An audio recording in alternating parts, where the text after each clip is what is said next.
শনিবার দক্ষিণ ইরানের শাহিদ রাজাই বন্দরে ঘটে ভয়াবহ বিস্ফোরণ ও অগ্নিকাণ্ড।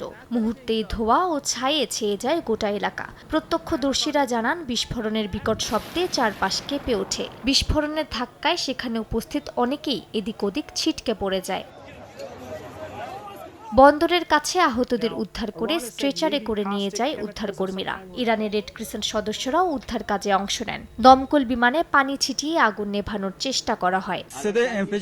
আমি একটি ভয়ঙ্কর বিস্ফোরণের শব্দ শুনি, যা খুবই তীব্র ছিল। তারপর আমরা দেখলাম দুর্ভাগ্যবশত সেখানে আগুন লেগে যায়। আপনি দেখতে পাচ্ছেন গাড়িগুলো কিভাবে ক্ষতিগ্রস্ত হয়েছে। সব গাড়ির ছাদ ও উইন্ডশিল্ড ভেঙে গেছে।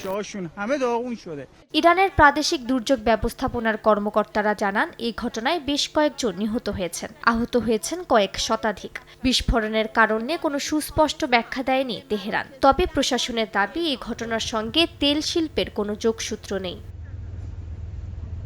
তবে বেসরকারি নিরাপত্তা প্রতিষ্ঠান অ্যামব্রের তথ্য অনুযায়ী মার্চ মাসে চীন থেকে শাহিদ রাজাই বন্দরে সোডিয়াম পারক্লোরেট রকেট ফুয়েল নামের একটি রাসায়নিক পদার্থের চালান এসেছিল। শনিবার রাতে ইরানের রাষ্ট্রীয় সংবাদ সংস্থা IRNA জানায়, বন্দর এলাকায় বিপজ্জনক রাসায়নিক ও পণ্যের মজুদের কারণে বিস্ফোরণ ঘটে বলে দাবি করেছে দেশটির কাস্টমস প্রশাসন। তবে বিস্তারিত কিছু জানায়নি তারা।